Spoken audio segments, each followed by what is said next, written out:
Morning students. आज का lecture है, चैप्टर तो वही है पृष्ठ रसायन। उसमें एक टॉपिक हमारी बहुत अच्छी है, उत्प्रेरण। उत्प्रेरण के संबंध में सन 1835 ईस्वी में जे वर्जीलियस ने अपना सबसे पहले विचार रखा और उन्होंने कहा कि कुछ ऐसे पदार्थ हैं जिनकी उपस्थिति मात्र से ही अभिक्रिया के दर या अभिक्रिया का वेग बढ़ जाता है। जैसे नाइट्रोजन और हाइड्रोजन मिलाएं और हम Fe मिला दें तो इसके अभिक्रिया अमोनिया बनाने की दर जो है बढ़ जाएगी। तो यह फिर यहाँ पे उत्प्रेरक है। तो उन्होंने क्या परिभाषित किया कि वे बाहरी पदार्थ जिनकी उपस्थिति मात्र से ही अभिक्रिया के वेग में परिवर्तन हो जाता है, यानी अभिक्रिया के वेग में वृद्धि हो जाती है। जे वर्जीलियस ने बताया कि वे बाहरी पदार्थ जिसकी उपस्थिति मात्र से ही अभिक्रिया के वेग में वृद्धि हो जाती है, तो ऐसे पदार्थ को उत्प्रेरक पदार्थ और इस घटना को उत्प्रेरण।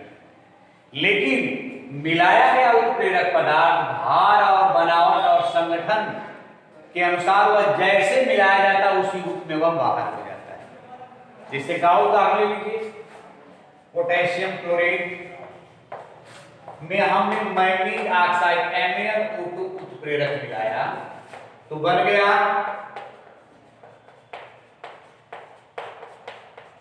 जस का तस यह MnO2 बाहर। यह जो है यहाँ MnO2 क्या है, उत्प्रेरक का कार्य कर रहा है।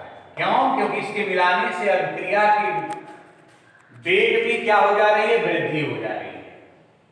तो इससे हम क्या कहेंगे, उत्प्रेरक पदार्थ। यह पूरी घटना जो कहलाती है उत्प्रेरण कहलाती है। किंतु बाद में ओस्टवाल्ड ने, ये तो वर्जीलियस ने बताया, ओस्टवाल्ड ने क्या बताया, ओस्टवाल्ड के अनुसार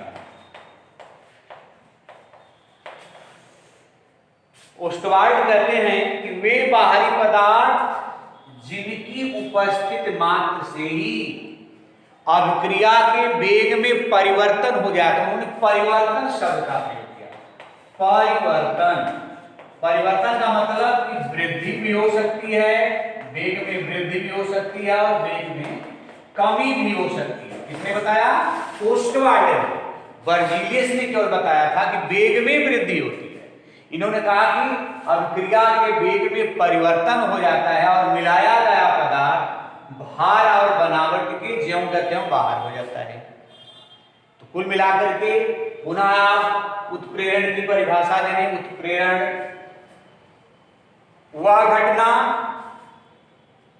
जिसमें किसी बाहरी पदार्थ के मिलाने से उसकी अभिक्रिया के वेग में परिवर्तन हो जाता है। परिवर्तन का मतलब अभिक्रिया का वेग बढ़ भी सकता है और घट भी सकता है। मिलाए जाने वाला पदार्थ भार और बनावट के ज्यों का त्यों बाहर निकल जाता है। तो इस प्रकार मिलाए जाने वाले पदार्थ को उत्प्रेरक पदार्थ और इस घटना को उत्प्रेरण कर रहा है। जैसे फाइबर बेस्ड अमोनिया बनाने में यहाँ यह उत्प्रेरक का कार्य कर रहा है और आप प्रयोगशाला में ऑक्सीजन में बनाते हैं तो मैग्नीज ऑक्साइड MnO2 यहाँ उत्प्रेरक का कार्य कर रहा है। मिलाए और ज्यों का त्यों यह बाहर हो गया। तो कुल मिलाकर के उत्प्रेरक वह वे बाहरी पदार्थ जिनकी उपस्थिति में अभिक्रिया का वेग प्रभावित होता है और अभिक्रिया के अंत में भार और बनावट में अपरिवर्तित रहता है, उत्प्रेरक पदार्थ कहलाता है और यह घटना उत्प्रेरण कहलाता है। अब भौतिक अवस्था के आधार पर उत्प्रेरण का हम वर्गीकरण करते हैं। उत्प्रेरण के प्रकार, उत्प्रेरण के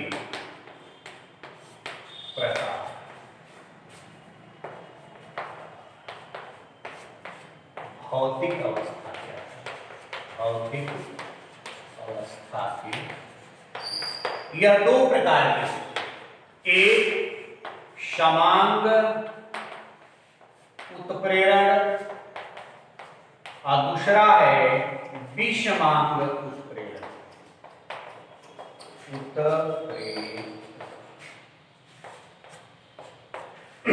समांग उत्प्रेरण, यदि अभिकारक पदार्थ और उत्प्रेरक पदार्थ दोनों की अवस्थाएं समान हो तो उसे हम कहते हैं समांग उत्प्रेरण। जैसे हम सल्फर ट्राइऑक्साइड बनाते हैं तो इसमें नाइट्रस ऑक्साइड मिलाते हैं तो बन जाता है 2SO3 और यह ज्यों का त्यों बाहर निकल जाता है। यह भी गैस, यह भी गैस, यह भी गैस, यानी अभिकारक और उत्प्रेरक पदार्थ की दोनों की अवस्थाएं अगर एक समान हैं तो इसको हम कहते हैं समांग उत्प्रेरण। अब क्या आता है विषमांग उत्प्रेरण, यदि अभिकारक पदार्थ और उत्प्रेरक की अवस्थाएं भिन्न हों तो उसे हम कहते हैं विषमांग उत्प्रेरण। जैसे देखिए यहां नाइट्रोजन हाइड्रोजन गैस है लेकिन आयरन क्या है? ठोस है, तो इसमें अभिकारक और उत्प्रेरक की अवस्था क्या हो गया? बदल गया, तो इसको हम कहते हैं विषमांग उत्प्रेरण। फिर एक बात समझिए, समांग उत्प्रेरण, जब अभिकारक और उत्प्रेरक की अवस्थाएं समान हों तो ऐसे उत्प्रेरक को समांग उत्प्रेरण कहते हैं। यदि फिर दूसरा विषमांग उत्प्रेरण क्या है कि अभिक्रिया में भाग लेने वाले अभिकारक और उत्प्रेरक की अवस्थाएं भिन्न हों तो यह उत्प्रेरण विषमांग उत्प्रेरण कहलाता है। जैसे नाइट्रोजन हाइड्रोजन गैस है लेकिन Fe आयरन क्या है? ठोस, तो यह क्या दोनों की अवस्थाएं भिन्न हो गई, इसको हम कहते हैं विषमांग उत्प्रेरण। अब हमारी टॉपिक है उत्प्रेरण का क्रियाशीलता के आधार पर, क्रियाशीलता के आधार पर उत्प्रेरण के प्रकार। क्रियाशीलता, क्रियाशीलता के आधार पर उत्प्रेरण के प्रकार, चाहे उत्प्रेरण का वर्गीकरण। देखिए इस आधार पर इन्हें चार भाग में बांटा गया। पहला धनात्मक उत्प्रेरण, दूसरा ऋणात्मक उत्प्रेरण,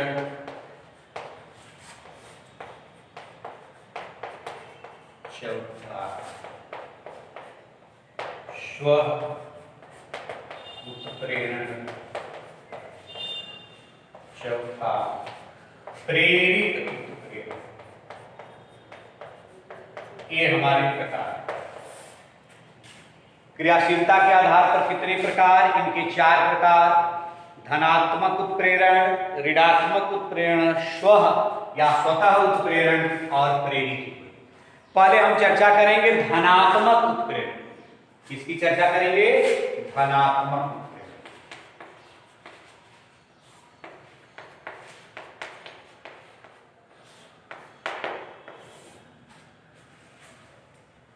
वे उत्प्रेरक जिनकी उपस्थिति मात्र से ही अभिक्रिया के वेग में वृद्धि हो जाती है उसे हम कहते हैं धनात्मक उत्प्रेरण। जैसे माना जाना उदाहरण, नाइट्रोजन और हाइड्रोजन है, उसमें अगर हम Fe मिला दिया उत्प्रेरक, इसके अभिक्रिया की दर बढ़ जाती है और अमोनिया की मात्रा ज्यादा बनती है।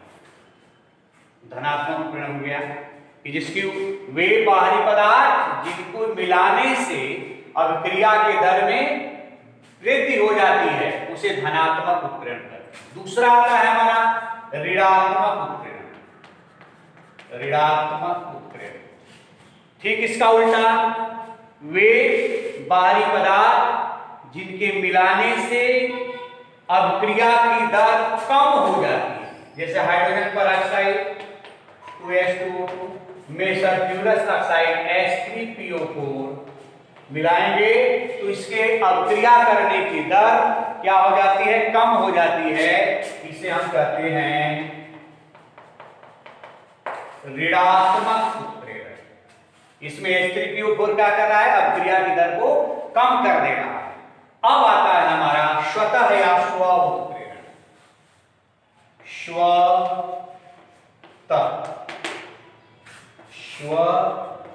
या स्वतः।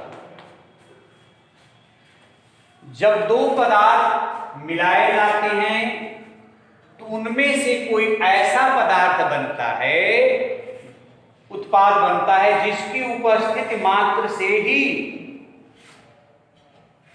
अभिक्रिया की दर में परिवर्तन हो जाता है, उसे हम कहते हैं स्वतः उत्प्रेरण।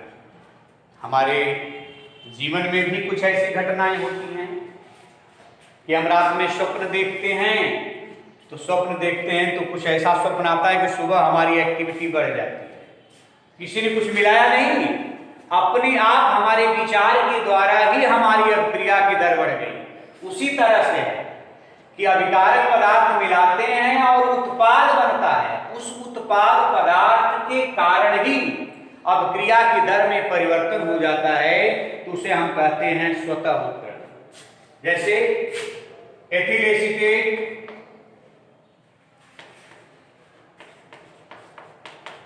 में पानी मिला दें, H2H, एथिल एसीटेट में पानी मिला देंगे तो क्या हमारा बन जाएगा, एसिटिक एसिड और एथिल एल्कोहल। इस अभिक्रिया को हम एस्टरीकरण भी कहते हैं। इसको क्या कहते हैं, एस्टरीकरण। यह जो एसिटिक एसिड है, यही जो है स्वतः उत्प्रेरक का काम करने लगती है। इसी के बनने के कारण अभिक्रिया के दर में परिवर्तन हो जाता है, उसी को हम कहते हैं प्रेरित स्वतः उत्प्रेरक। अब आता है प्रेरित उत्प्रेरक। चौथा हमारा क्या है, प्रेरित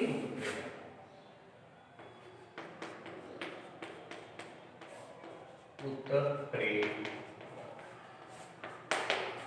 इसमें क्या होता है कि एक कोई बाहरी पदार्थ उसे एक अभिक्रिया दूसरे अभिक्रिया को प्रेरित करके अभिक्रिया की दर को क्या करती है, या तो घटा देती है या तो बढ़ा देती है। जैसे सोडियम सल्फाइड वायु से क्रिया करता है तो उसकी अभिक्रिया की दर कुछ और रहती है, लेकिन जब ही सोडियम आर्सेनाइड मिलाते हैं तो इसके अभिक्रिया की दर में परिवर्तन हो जाता है। इस तरह से इसको हम प्रेरित उत्प्रेरण करते हैं। इस प्रकार क्रियाशीलता के आधार पर उत्प्रेरण के निम्न 4 भागों में बांटा गया: धनात्मक उत्प्रेरण, ऋणात्मक उत्प्रेरण, स्वतः उत्प्रेरण और प्रेरित उत्प्रेरण। अब तो सबसे इंपॉर्टेंट बात आती है हमारी, उसमें उत्प्रेरक वर्धक, उत्प्रेरक वर्धक,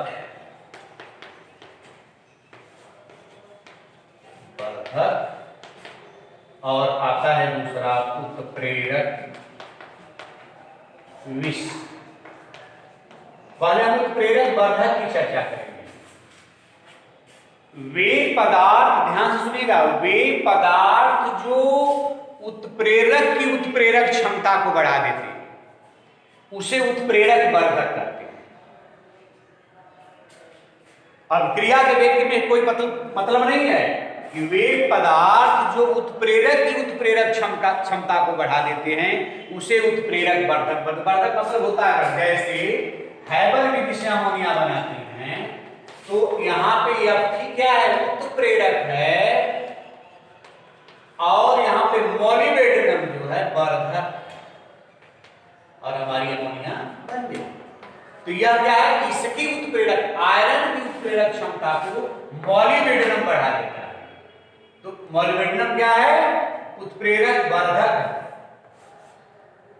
तो वे पदार्थ जो उत्प्रेरक की उत्प्रेरक क्षमता को बढ़ा देते हैं, तो उसे हम कहते हैं उत्प्रेरक वर्धक। उत्प्रेरक विष क्या होता है, उत्प्रेरक विष वे पदार्थ जो उत्प्रेरक की उत्प्रेरक क्षमता को कम कर देते हैं, उसे हम उत्प्रेरक विष करते हैं। जैसे सल्फर ट्राइऑक्साइड बनाने के लिए सल्फर डाइऑक्साइड में ऑक्सीजन मिलाते हैं 2SO3 प्लेटिनम ग्रुप में, तो प्लेटिनम एस्बेस्टॉस यहाँ पे जो होता है उत्प्रेरक विष का कार्य करता है। इसमें आर्सेनिक सल्फाइड ऑक्साइड AS2O3 इस प्लेटिनम एस्बेस्टॉस के अभिक्रिया को क्या कर देता है, कम कर देता है। इसलिए S2O3 आर्सेनिक ऑक्साइड जो है यहाँ पे उत्प्रेरक विष का काम करता है। विष का मतलब ये होता है कि अभिक्रिया की दर को कम कर देना। इसलिए यह उत्प्रेरक वर्धक और उत्प्रेरक विष आपकी परीक्षा के पॉइंट ऑफ व्यू से इंपॉर्टेंट है। तो वर्धक का मतलब जो उत्प्रेरक की उत्प्रेरक क्षमता को बढ़ा दे, उत्प्रेरक विष का मतलब जो उत्प्रेरक की उत्प्रेरक क्षमता को घटा दे। अब उत्प्रेरक के कुछ लक्षण होते हैं।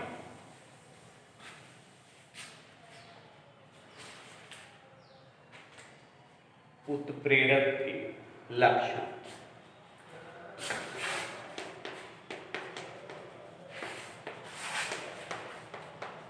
देखिए उत्प्रेरण और उत्प्रेरक समझिए। उत्प्रेरण एक घटना है, उत्प्रेरक एक पदार्थ। तो उत्प्रेरक के क्या लक्षण हैं? पहले तो उत्प्रेरक अपरिवर्तनशील है, अपरिवर्तनशील। क्यों? आप अभी देखे हैं कि जैसे हम मैग्नीज ऑक्साइड या आयरन को जैसे मिलाए थे, वो भार और बनावट के साथ ज्यों का त्यों वो बाहर निकल गया। उसके भार और बनावट में कोई परिवर्तन नहीं होता और रासायनिक क्रिया में भाग भी नहीं लेता। हमारे समाज में भी कुछ लोग उत्प्रेरक का कार्य करते हैं। जैसे किसी से झगड़ा हो रहा है, आकर के दो बात बोलेंगे, झगड़ा के करने की दर बढ़ गई, कभी हाथ पैर टूट गया, लेकिन उनको झगड़ा से कुछ लेना देना नहीं है। उसी तरह से यह अपरिवर्तनशील होता है, जैसे मिलाया जाता है वैसे ही बाहर निकल जाता है। दूसरी पॉइंट जो सबसे महत्वपूर्ण बात है, उत्प्रेरक जो अभिक्रिया को प्रारंभ नहीं करता, अभिक्रिया को प्रारंभ नहीं करता।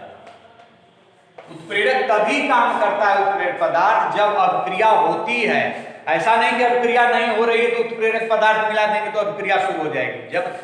जब अभिक्रिया प्रारंभ हो जाए, नाइट्रोजन और हाइड्रोजन मिला दें और अभिक्रिया नहीं हो रही तो आयरन लोहे का छीलन डालते हैं तो अभिक्रिया तेजी से होने लगती है।